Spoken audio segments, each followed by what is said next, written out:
Te damos gracias, Padre, en el nombre que es sobre todo nombre, por habernos permitido estos minutos de adoración, de alabanza, y por haber permitido que cada uno de nosotros, con nuestros propios labios, pudiéramos pronunciar que tú eres magnífico. Gracias. Y gracias por este ministerio, Señor, de adoración, de alabanza, de danza, que tú has venido preparando como un remanente especial para ti. Gracias por los que están hoy y gracias por los que por alguna razón no pudieron estar. Gracias también por los que estarán en un futuro. Y gracias por el crecimiento, el desarrollo y la multiplicación de lo que es imposible que no se vea manifiesto en nosotros. Muchísimas gracias en el nombre de Jesucristo. Amén. Bueno, la mesa está servida, así que vamos a darle de una vez para aprovechar el tiempo, pero antes, mira, veo hoy pocos soldados aquí. ¿Qué pasó con el regimiento? Están de ¿tú le diste de baja, pastor, mientras yo no estuve aquí? ¿Ah? No pudieron quedar ayer. Pero porque están en los exámenes. Están en los exámenes finales, con la tesis y la cosa. La tesis. Ah, qué bueno. ¿En qué está basada tu tesis? ¿En el síndrome? Bueno, en su casa lo conoce. No, está bien, está bien. Bueno, entonces este régimen no. Este regimiento, este remanente, póngase en posición de marcha. Atención, ¿firmes? No, sí es verdad. De frente, marcha. Punta. Ah. Bendecidos todos, pueden sentarse. Oye, pastor, usted me dijo que la ERIC estaba funcionando 100 por 1. Pero oye, hoy está como que lo dejaron el 1%. Estaba 100 por 1 y como que cambiaron las cifras, la colocación de las cifras.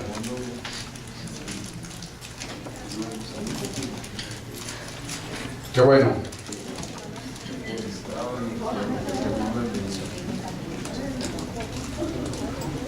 Sean bendecidos todos. Amén.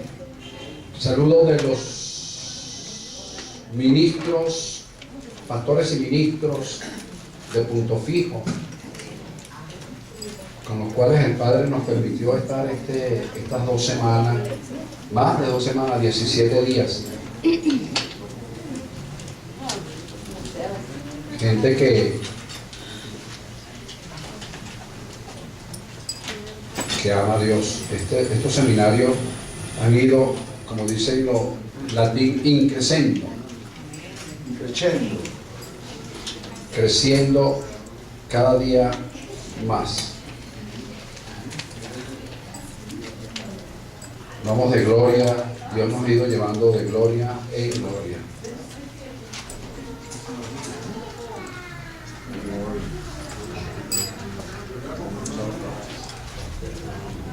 Fíjense, hermano, busquen un momento, vamos de una vez a entrar en la palabra por la hora.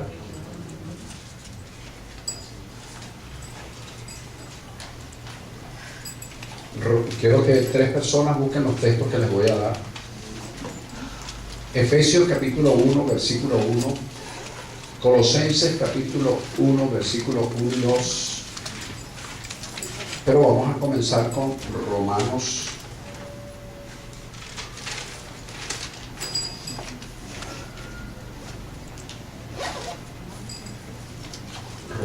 capítulo 11.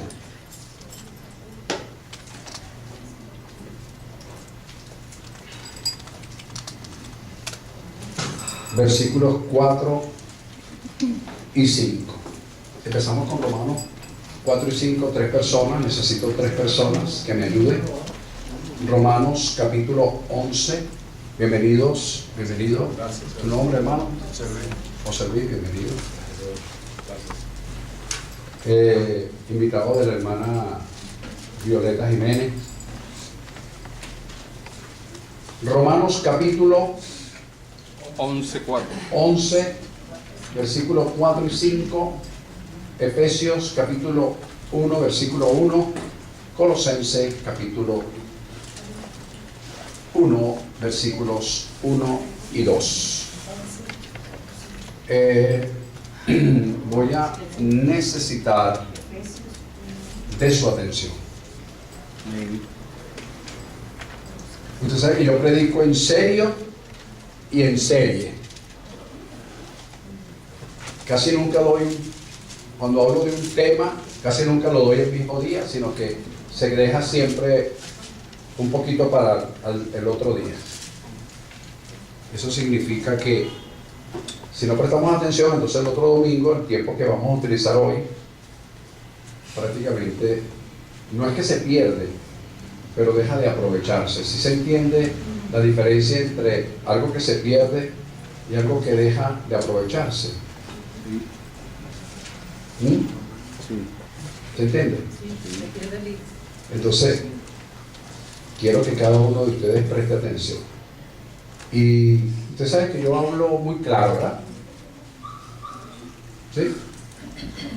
No ofendo, pero hablo claro. El que no va a prestar atención, por favor, se para y se va. Los que van a estar aquí es porque van a prestar atención. ¿Me hago entender? Con el perdón aquí de José Luis, que está hoy por primera vez aquí, no me conocen, pero los que me conocen saben que yo hablo muy claro. A Dios gracias, ¿no? Eso me ha evitado una serie de dificultades y problemas en la vida. Y como yo soy, o me considero, por la gracia de Dios, un maestro, indistintamente de que Dios me ha llevado a ser pastor, profeta, me ha paseado por los ministerios, a mí me gusta enseñar. Me gusta que nadie se vaya, por lo menos en una de mis conferencias, en una de mis talleres, en una de mis enseñanzas, se vaya, que se vaya picado, pues, como dicen por ahí, con ganas de volver, si les gusta la palabra, ¿no? Pero las personas que quieran religión, este no es el lugar. Porque yo de religioso no tengo, pero nada. El apellido Ramírez, la R. ¿Ok? Me gusta ser muy centro porque no me gusta desaprovechar el tiempo. De hecho, yo toda mi vida estoy enseñando. Mi esposa en estos días estábamos en la casa, estábamos desayunando y me hizo una pregunta. Y después cuando terminé de responderle me dijo, te hice una pregunta y me diste una enseñanza. Bueno, porque es que el Espíritu Santo que nos enseña todas las cosas está dentro de mí, es un maestro. Amén. Y si usted me hace una pregunta, tiene que sentarse para escuchar la respuesta, porque si no, no me la haga. Amén. Entonces dije Apocalipsis capítulo 11, ¿no? Deuteronomio. Romano, seguro. Ok, entonces Romanos 11. Romanos capítulo 11, versículos 4 y 5. ¿Por qué no leemos desde el 1 de una vez? Vamos a leer desde el 1 para saber de dónde viene. Digo pues, ¿ha desechado Dios a su pueblo? En ninguna manera, porque también yo soy israelita, de la descendencia de Abraham, de la tribu de Benjamín. No ha desechado Dios a su pueblo, al cual desde antes conoció. ¿O no sabes que dice de Elías la Escritura cómo invoca a Dios contra Israel diciendo: Señor, a tus profetas han dado muerte y tus altares han derribado, y solo yo he quedado, y procuran matarme? Pero, ¿qué le dice la divina respuesta? Me he reservado 7,000 hombres que no han doblado la rodilla delante de Baal. así también aún en este templo ha quedado un remanente escogido por gracia. Vamos a corregir la palabra templo. Yo escuché templo. Así también en este tiempo, queda un remanente escogido por gracia. Amén. Amén. Entonces yo, en primer lugar, hoy le quiero hablar a ese remanente. Amén. Porque algo que decidí creo que hace unos años acá, o hace unos meses, es que yo no le voy a predicar ni le voy a enseñar a nadie que no quiera aprender.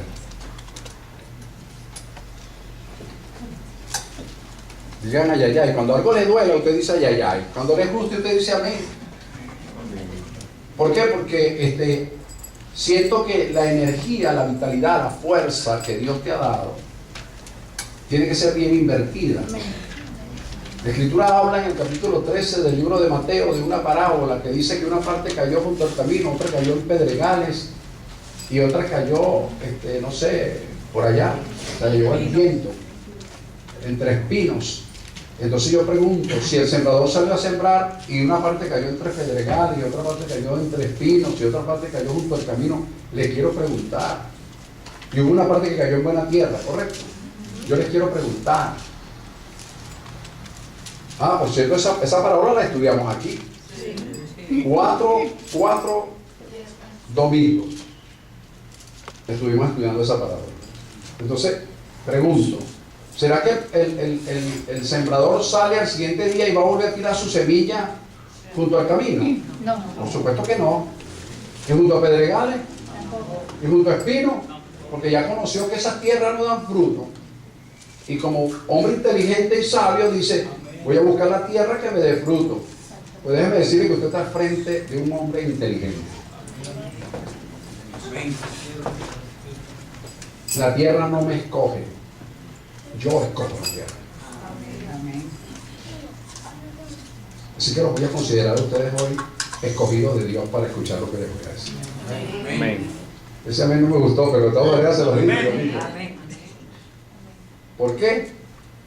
Porque hace tiempo escuché una voz de parte, no como le escuchan otros, interna, que me dijo, ocúpate de tus discípulos.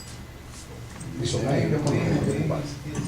Los otros, que oigan y que hagan. Creo que estoy hablando claro ahora. Entonces, en primer lugar, hoy le voy a hablar a quiénes. Al remanente que Al remanente. de tiempo. También di una enseñanza sobre el remanente y lo pasé desde Crónicas hasta Romanos. ¿Cierto? Amén. Para que ustedes revisara si es parte o no de un remanente. Entonces usted revisa, usted como persona inteligente, usted revisa, ¿soy parte o no soy parte? Entonces hoy le voy a hablar a quién. Al remanente Al de remanente. tiempo. Pero también dentro de ese remanente, el remanente es, según Efesios capítulo 1, versículo 1. ¿Quién lo lee? Pablo, apóstol de Jesucristo, por la voluntad de Dios, a los santos y fieles en Cristo Jesús que están En Éfeso. Ok. Entonces, Pablo, en su carta, va dirigida a los santos y fieles que están en Egipto. Perdón, en Efesios. Entonces, hoy yo, que soy el mensajero, le voy a hablar primeramente al remanente. Amén. Y en segundo lugar, a los santos y fieles que están en este lugar. Amén. Que están aquí. Amén. Y Colosenses capítulo 1, versículos 1 y 2 dice, no lo vean todos al mismo Pablo, tiempo. apóstol de Jesucristo por la voluntad de Dios, y al hermano Timoteo, a los santos y fieles hermanos en Cristo, Sigue insistiendo que son. santos y fieles. Entonces, queda ya sine qua non que hay un remanente que es santo y fiel a quien va a dirigir esta palabra hoy. Otra vez. Hay un remanente que es Santo y fiel. Aquí escogido por gracia, un remanente escogido por gracia, que es santo y fiel, es para quien voy a predicarle hoy. Amén. Amén. Levanten la mano los que se consideran remanentes, santos y fieles. Bueno, a ustedes les voy a hablar. Amén. Amén. Pero requiero de ustedes su atención. Amén. Amén. Capítulo 6 de Segunda de Reyes, y comenzamos.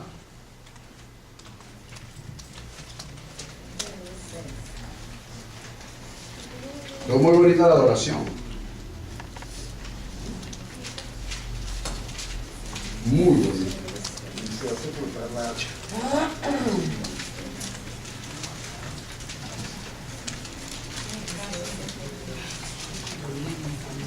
Voy a empezar a hablarles, fíjense bien, tarea, ya de una. Capítulo 6, leer desde el versículo 24 y todo el capítulo 7, que son 20 versículos, es una tarea bien pequeñita. Pero por supuesto hoy vamos a ir repasando algunas cosas. Dice el versículo 24 del capítulo 6 de yo dije primera. Segunda. Ok, pensé que me había equivocado. Segunda de Reyes, capítulo 6, versículo, ¿qué dije? 24. Que alguien lo lea y comenzamos. Después de esto, aconteció que Ben-Hadad, rey de Siria, reunió todo su ejército y subió y sitió a Samaria. Ok, versículo 24. Versículo 27. Y él dijo: si no te salva el Señor. No, perdón, 25, el siguiente. Y hubo gran hambre en Samaria, a consecuencia de aquel sitio, tanto que la cabeza de un asno se vendía por 80 piezas de plata, y la cuarta parte de un cap de estiércol de palomas por 5 piezas de plata. Ok. Tarea leerse todo eso. Yo sé que ustedes se lo han leído, que ustedes saben más que yo. El problema es que yo conozco más que ustedes. Es la única diferencia, ¿no? Pero ustedes saben más que yo. Ok. Fíjense. ¿La tarea cuál es? ¿Cuál es la tarea, Wendy? Tarea, leer el capítulo 6 de Segunda de Reyes, del versículo 24 en adelante hasta el capítulo 7. ¿Hasta qué versículo del capítulo 7? Todo lo capítulo. Ok, fíjense que esto es importante. Yo le voy a plantear a ustedes hoy un escenario que usted lo va a ver cuando lea esto, porque si me pongo a leerlo, son muchos versículos y la lectura en una enseñanza se vuelve un poco aburrida. Fíjense, la escritura dice que un rey llamado Ben-Hadad, que era el rey de Siria, junto con su ejército, sitió a Samaria. ¿Cuántos saben lo que es un sitio? Usted que levantó la mano. Sí, usted fue el que levantó la mano. Yo no sé si se estaba rascando la cabeza, pero yo vi que hizo así y yo dije, nada, usted es el que va a responder. Pues yo dije que tenía que prestar atención, y si usted se está rascando la cabeza me está diciendo un lenguaje que no es el que yo pedí. Es una persona. ¿Tienes la idea? Sitio. ¿Tienes la idea? Sitio. ¿Quieres aprender? ¿Quieres aprender? Todos quieren aprender, no puede ser. ¿Cómo? No me digan cómo, me tienen que dar concepto. Porque es como Un espacio. No me diga cómo. Es un espacio, un lugar. ¿Qué es sitiar una ciudad? Bueno, de eso se trata, ¿no? Me dice que era el sitio. Samuel dice Eliseo y el sitio de Samaria. ¿Qué es sitiar? Tomar un sitio y no dejar ni que entren ni que salgan las personas. Eso es como, Es una fortaleza. es tomarla arbitrariamente. Poner un cerco que nadie Y otro entre ni reinado. salir de un lugar. Rodear una ciudad. Como apresar. Rodear una ciudad. Rodear una ciudad. Sitiar. Ok, sí, tiene la idea. Ok. Sitiar algo es más o menos lo que ustedes están diciendo, pero es bloquear. Es un bloqueo que se hace, en ese tiempo se hacía, puedo decir, vamos a hablar del sitio de aquella época. Es un bloqueo con la finalidad, fíjate que todo sitio tiene una razón de ser, con la finalidad de que no hubiese abastecimiento en la ciudad. Es decir, ellos se iban a alimentar de lo que tuvieran. Y si no tenían nada, a la larga, se iban a comer entre ellos mismos, como esta historia lo narra. ¿Ok? La gente dice, los periodistas han oído, y por eso escuché por ahí, nosotros estamos sitiados, ¿no? O sea, yo tengo el oído fino, ¿no? Entonces, los periodistas se dan a la tarea, los comunicadores sociales, de decir, la delincuencia tiene sitiada Caracas. Entonces, eso no es verdad. Pero, pastor, pero buscando un... Ya va. Aquí no estamos buscando nada. Aquí ya todo lo encontramos. Ya va. Yo pregunté y ustedes algunos contestaron, me toca hablar a mí. Bien. Ya va. Bien. Entonces, cuando ellos dicen que está sitiada, eso no es verdad. Esta mañana yo dije bien claro lo que era cierto y lo que era verdad. Los discípulos de este ministerio tienen que estar claros con los conceptos y las definiciones. Entonces, ¿por qué no es verdad? Porque usted puede salir. Y en un sitio, usted no puede salir. Y usted está hoy aquí. Eso significa que usted salió de su casa. Y usted salió ayer a trabajar y llegó. Eso significa que usted pudo salir, ir y venir. Ahora, que ellos comparen la situación puede ser cierta. Caracas está sitiada, yo puedo decir, si yo busco un ejemplo, yo puedo decir que Venezuela está sitiada. ¿Ves? Porque hay algunas cosas las cuales estamos careciendo y eso es un indicador de que hay un sitio. ¿Sí? Pero lo cierto es que nosotros no tenemos ningún ejército extranjero sitiándonos. Si hay un bloqueo es porque hay un bloqueo interno. ¿Sí o no? Aunque no les guste, ¿no? Yo sé que los que tienen son simpatizantes del PSV no les gusta, pero yo tengo que decir de otra manera. Porque eso no se trata de denominaciones políticas, esto se trata de algo que es escritural. Entonces, ¿qué pasa? Que lógicamente si yo hago comparaciones, yo puedo decir que podemos estar cómodos, pero nunca poder afirmar algo, porque una cosa es la similitud y otra cosa es lo real al símil. ¿Es correcto? Hay una diferencia entre decir una metáfora y decir un símil, y ustedes saben de eso porque usted lo vio aquí en una clase que le di a ustedes sobre las figuras literarias, y si no lo sabe, usted tiene que revisar su cuaderno. ¿Quedó claro? Yo sé a quién estoy hablando. Es un remanente. Así que tiene que estar bien claro. Entonces yo le voy a plantear a ustedes un escenario. ¿Cuál era el escenario que había en ese momento? Rápidamente, el escenario es un sitio. Está sitiada la ciudad. Nadie podía salir. Nadie podía entrar, porque el que saliera era asesinado por el ejército sirio. Y el que se quedaba adentro perecía por el hambre que había dentro de la ciudad. Pero esto de los bachaqueros no es nuevo. ¿O si es nuevo? Porque yo veo ahí bachaqueros.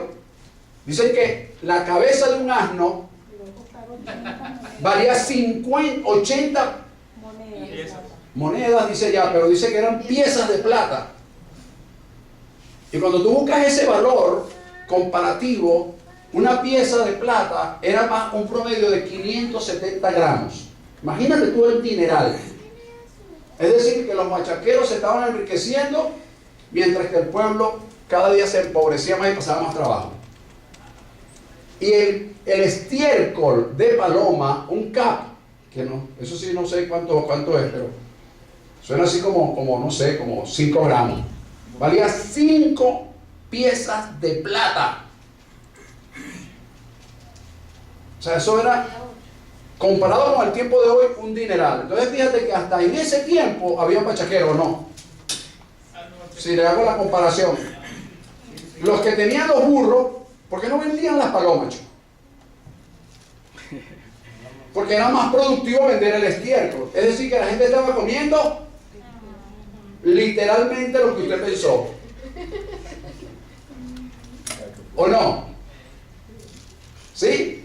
Había un gran hambre y aparte lo poco que había era burro y estiércol de paloma. Y ni siquiera el burro completo, sino la cabeza.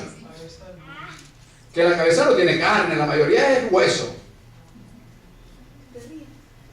¿Está viendo el panorama? Entonces, había, número uno, este es el panorama, te estoy planteando el escenario. Te estoy planteando un escenario donde hay, primero está sitiada la ciudad. Eso produce un gran hambre. Y ese gran hambre, una gran inflación. ¿O no? Porque un burro, ¿cuánto vale un burro, chico? Ahí el punto fijo te los consigues en el camino ahí. Nadie quiere un burro. Y lo que es tremendo, el burro no tiene depredador natural. Se le fue el gallo a esto. ¿Ah? Los chinos. Los chinos. Chino y Nacho. Mira, ¿se oye bien esto? Esta cosa no se oye, ¿vale? No, si se oye. No, déjame sin esto si quieres, hermano. Yo me siento más libre sin esta cosa. ¿Ah? Ok. Fíjense. Fíjate bien. Yo quiero que analice la situación. Hay un sitio. Ese sitio produjo una gran hambre. Esa gran hambre produjo una gran inflación, porque lo poco que conseguía, lo conseguía bien costoso. ¿Sí o no?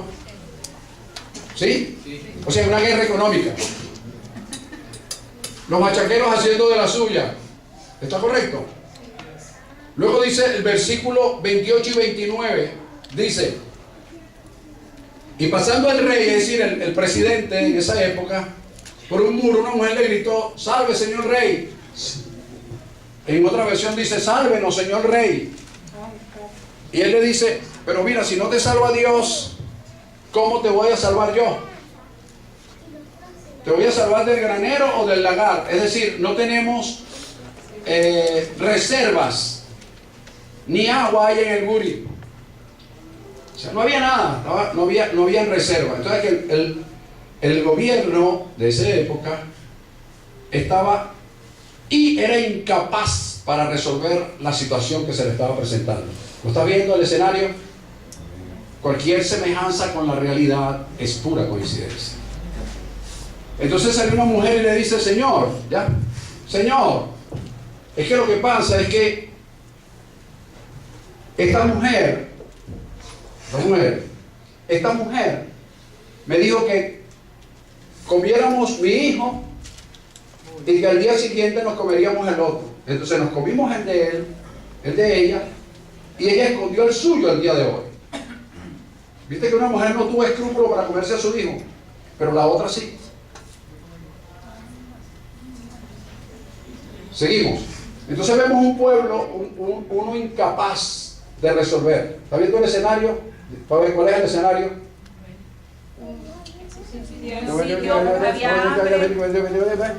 Ajá. Había un sitio, Un bloqueo. había hambre, eso produjo inflación, y la inflación produjo... A los bachaqueros. Y el bachaquero produjo... Que la gente se estaba comiendo No se estaban comiendo entre sí, pero los padres, las madres estaban comiéndose a sus hijos. Entonces llegó el momento, cuidado los hijos, mójenlo a la mamá cuando se le esté acercando. Es mejor que esté delgado, porque si está gordito la es mamá, no. Mira, oído. Entonces el gobierno no tenía la solución. Cuando dice que cuando él, el presidente de esa época, que era el rey, vio esta situación, rasgó su vestido. Y dice que todo el pueblo vio el luto que tenía internamente. Diga, todo el pueblo vio. Todo el pueblo vio. Bueno, hermano, déjeme decirle que eso es profético. Todo pueblo verá la incapacidad de eso que usted pensó para resolver el problema. Ve el escenario, te estoy mostrando el escenario. Ahora, como todo buen socialista, el rey le echa la culpa a otro de su incapacidad para resolver el problema. Porque enseguida dice que Dios no sé qué, más, que era un dicho que tenían los reyes de esa época. Si la cabeza de Eliseo no está mañana en mis manos, es decir, le echó la culpa a Eliseo. Eliseo era el gobernador. Es como que si este bendecido dijera que la culpa del pastor José Silva. Le echó la culpa, es decir, ¿por qué? Porque cuando la gente es incapaz, incompetente para resolver los problemas que son de su responsabilidad, siempre le echan la culpa a alguien, siempre buscan un culpable. Cualquier parecido con la realidad es pura coincidencia. Yo solamente estoy hablando de lo que dice la Escritura. Llévalo a este tiempo y mira si el escenario se parece o no. Entonces hay otra partecita más.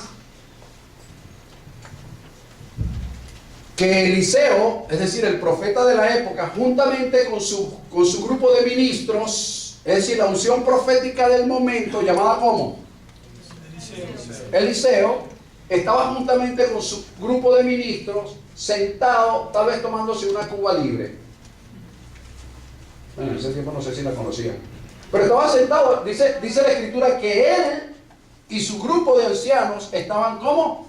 Sentados. Es decir, señal de reposo. Dígalo. Señal de reposo. Es decir, la unción profética, el remanente que quedaba en esa época, para que vayas sabiendo que eres tú. Dile que está a tu lado, es contigo. Dile así por el cañón. Es contigo. Así. Mira, la unción profética de ese momento, juntamente con sus ministros, mientras la gente se estaba matando afuera, mientras la gente se estaba muriendo de hambre, mientras la gente estaba comiéndose a sus hijos, la unción profética con sus ministros estaban tranquilos. Era porque de alguna manera estaban confiando ni en el rey ni en la situación. Tenían un Dios en quien confiar. Pregúntale al que está a tu lado, ¿y tú en quién confías? ¿Y tú en quién confías? Nos convertimos en parte del problema cuando no nos salimos de él. Eliseo, ¿cómo estaba? Pero ¿qué significa el estar sentado? Estaba sentado en su Él y su grupo de ancianos, es decir, su grupo de ministros, su remanente, sus santos y fieles. Amén.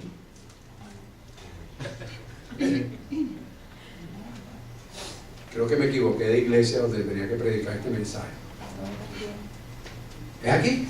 Amén. Amén. Sí. Amén. Amén. No, pero yo hablé de remanente y ninguno contestó. Hablé de santos y fieles y ninguno contestó. ¿No es aquí? ¿Aquí? Ok. Entonces la unción profética del momento estaba sentada, cómodamente sentada, despreocupado. Y el rey envía un mensajero. Y el profeta conectado con el Espíritu. Enseguida, antes que el mensajero llegara, él se paró y dijo: ¿no te has visto que este hijo de homicida, ¿cómo le dicen a este bendecido? No dicen que es el hijo del otro. Ajá. Él le dijo: este hijo de homicida, porque si es hijo de homicida, pregunto, ¿homicida engendra qué? Entonces, ¿qué estaba diciendo él? Que tanto el papá como él son homicidas. ¿Sí o no? Significa esto que las personas que estaban muriéndose de hambre, o que se estaban muriendo porque le faltaba un medicamento, abre los ojos, iglesia, abre los ojos, remanente. Deja de estar pensando en pajaritos que van a la maternidad.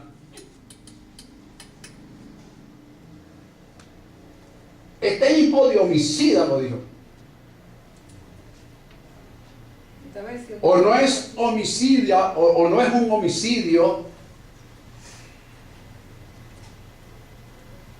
que los principales deberes constitucionales y derechos humanos que debe tener una nación, que es alimentación y farmacia, salud, vivienda, educación, seguridad, los cinco derechos fundamentales: educación, alimentación, vivienda, salud y seguridad, están siendo violados por incompetencia e incapacidad.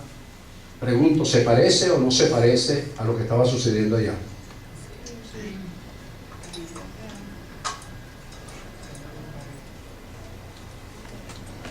Y la unción profeta dijo: eres un homicida. ¿O no he leído la cantidad de niños que se están muriendo por falta de? Sin contar los ancianos, sin contar con la gente.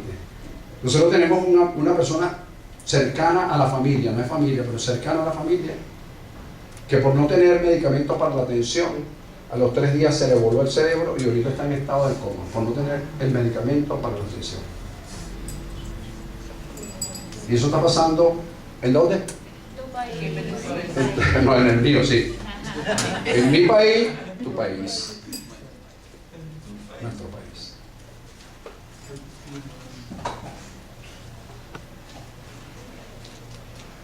Entonces la unción profética le dijo a sus ancianos: ya vienen, ciérramenle la puerta, no me lo deje pasar.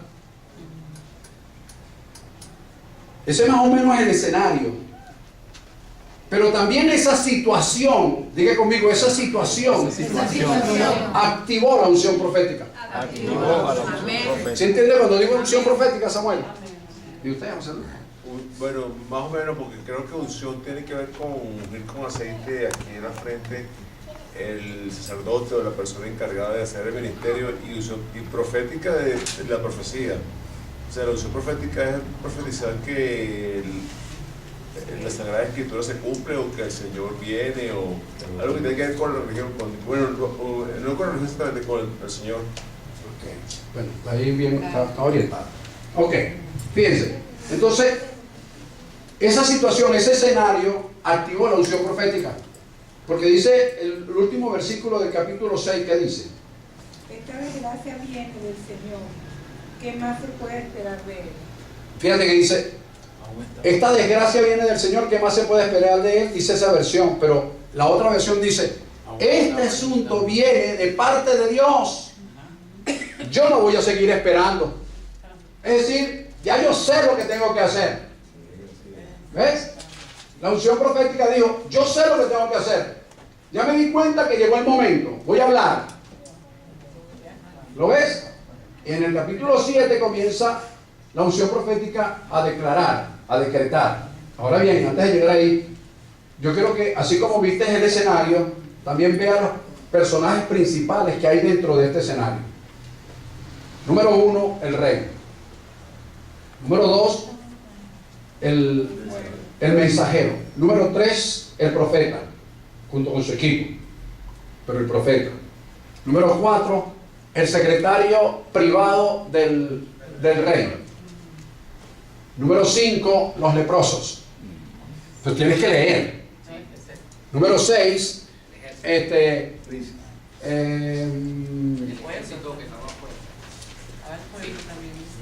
Vamos a poner las mujeres o el pueblo, porque el pueblo se sabe, pero estaban dos protagonistas, las mujeres. Y luego, más adelante vas a encontrar que estaba también en el capítulo 7, versículos 13 al 15, vas a encontrar que había un siervo que fue un poquito más sensato que el mismo rey. Ok, entonces ya tenemos, diga conmigo, escenario. ¿Cuál era el escenario? ¿Tú qué nombre? Que evita la bojota. El rey. El sitio, ¿cuál sitio? ¿Cuál era el escenario? Que hubo un sitio. No, pero respondan así, la situación general que se produjo a causa del sitio, ese era el escenario, el cual usted lo clasificó en una hambruna, la gente se estaba comiendo entre ellos, el rey no tenía solución, le culpó a otro, mandó matar al profeta, etc. ¿Y cuáles son los protagonistas de este escenario?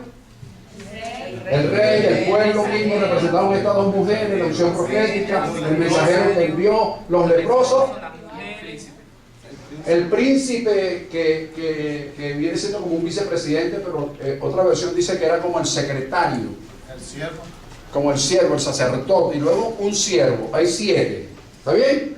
Entonces tenemos escenario y protagonistas. ¿Estamos claros? Ok, ahora viene la palabra. Vamos a llamar a este tema efectos que produce, vamos a llamarlo así, vamos a ponerle un nombre de libro. No. Para los que van a escribir el libro, el pastor tenía razón.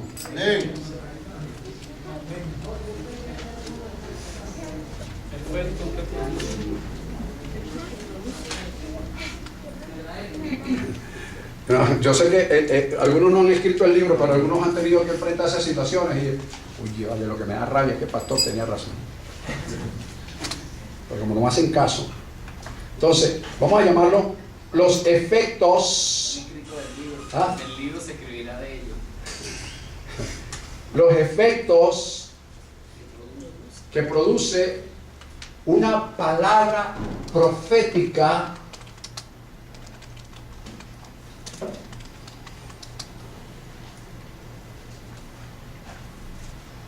recibida, no, vamos a hacer así, una palabra profética que estuvo en el corazón de Dios, recibida por el profeta o por la unción profética, para no hablar de un hombre, porque en este tiempo yo no creo que exista como dice por ahí el profeta Tacamajaca. Yo creo que es un cuerpo que tiene una unción especial. Por eso hablé de remanente. Por eso dije que le iba a hablar al remanente y le iba a hablar a los santos y fieles. Porque el remanente, no puede haber remanente si no hay fidelidad, si no hay lealtad, si no hay santos. Santos quiere decir no que andan rezando todo el tiempo, sino personas que fueron apartadas. Y por eso dice un remanente escogido por gracia. O sea, tú no eres santo porque tú ores mucho, o porque tú ayunes mucho, o porque tú vayas a la iglesia mucho. Eso no te hace santo. Lo que te hace santo es que Dios te escogió. Él es el que dice que eres santo, no tú. Porque si hubiese sido por mis obras, hermano, la séptima paila por allá del infierno, de repente me estuviera esperando. Pero no, me viene, ¡no! Este es peor que lo que estamos aquí. Pero como fuimos escogidos por gracia, eso me hace santo. ¿Ok? No es lo que yo haga, es lo que Él hizo. No es lo que yo soy, es lo que Él es en mí. Amén. Amén. Entonces la unción profética del momento se levantó. Y dice el versículo 7. Vamos a ver los efectos que produce ¿qué cosa? Que produce una palabra profética. Que estuvo en el corazón de Dios.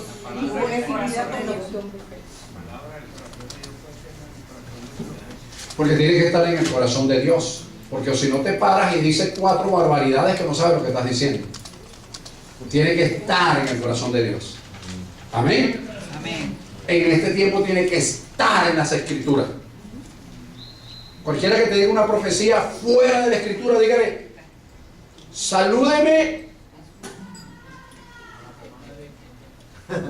¿Oyó? ¿Sí? Tiene que estar basada. Esa persona que viene por ahí te dice, tengo la palabra de Dios para ti. Oh, aleluya. Yo le digo, dígamela y yo veré si es de Dios o no es de Dios. Así por todo el cañón. Así se llame Don Quijote de la Mancha. Porque usted tiene que tener conocimiento de lo que está escrito ahí. No conocimiento religioso, conocimiento de la palabra. Diga menos que no le guste, Señor. Ah, bueno. Ok. Entonces vamos a ver qué produjo esta palabra. Dice, dijo entonces Eliseo, oigan palabra del Señor.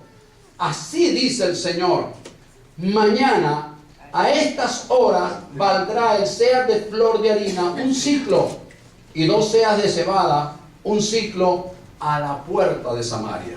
Entonces fíjate que la palabra que estaba en el corazón de Dios, recibida por la unción profética en ese momento, marcó, diga conmigo, marcó tiempo, lugar y espacio.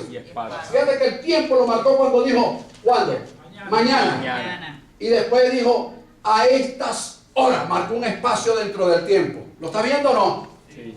Y luego marca un lugar, dice, a las puertas de Samaria. Marca lugar y marca un espacio dentro del lugar. ¿Lo ven o no?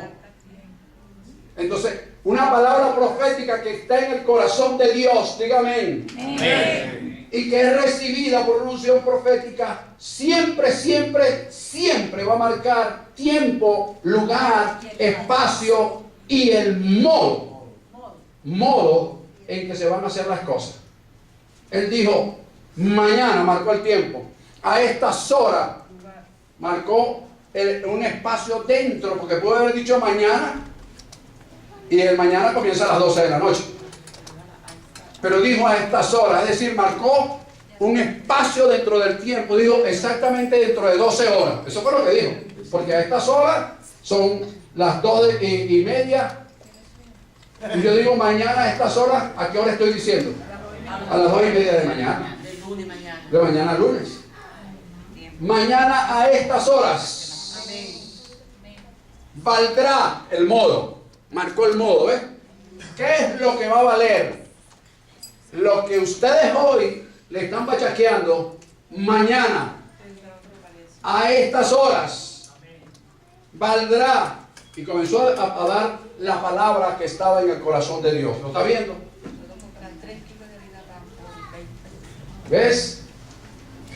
Estaba marcando tiempo, estaba marcando modo. ¿De qué modo se iban a hacer? Un espacio dentro del tiempo, un lugar y un espacio dentro del lugar. ¿El lugar cuál era? Samaria. ¿Cuál era el espacio? Las puertas.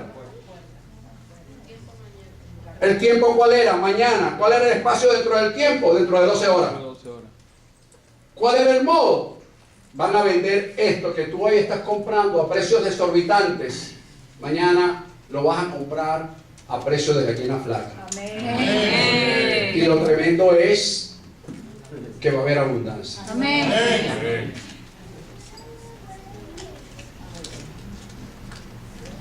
Esa es la palabra, diga, esa es la palabra. Esa es la palabra.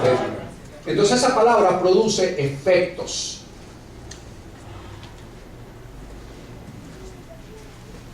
La causa fue la palabra y el efecto es lo que viene a continuación. El primer efecto que produce es que tuvo oposición.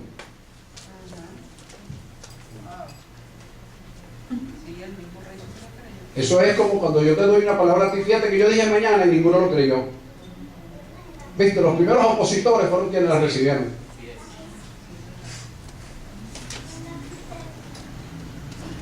Entonces, ustedes tienen que tener el oído cuando oigan una voz profética. Por eso es que oír la palabra de Dios es distinto a oír la voz de Dios dentro de su palabra. Si yo no estoy, por eso le dije, tienen que estar atentos, concentrados. Pero si usted está cazando moscas, I'm sorry for you. Entonces, fíjate que dijo, ahora viene el primer efecto. El primer efecto fue la oposición. Y no una oposición cualquiera, fue la oposición de un príncipe en el cual el brazo del rey se apoyaba. Es decir, que ese príncipe era una especie de o vicepresidente, era una especie de virreinato o era una especie de secretario privado del presidente. El ayudante personal, un secretario privado. Aquí dice que él dice, mira, ni que Dios abriera la ventana de los cielos sucederá esto. La primera vez, cuando sale una palabra profética, el primer opositor es el principado que gobierna tu mente. Dile al que está a tu lado, ¿cómo es esto? ¿Así no importa? ¿Así?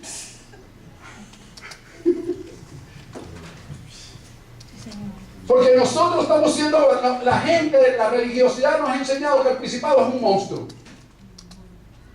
Una cosa así que viene por el aire, que pega los dientes, que te le dicen, no te estés creyendo en paz, que van a la maternidad, hermano. Mire, principado es una línea de pensamiento de la palabra arque en griego, donde viene la palabra arquitectura, donde viene la palabra diseñador.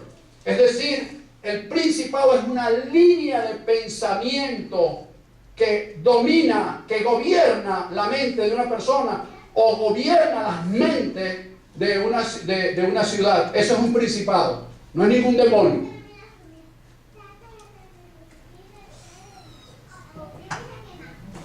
Hay que venir para acá para que aprenda.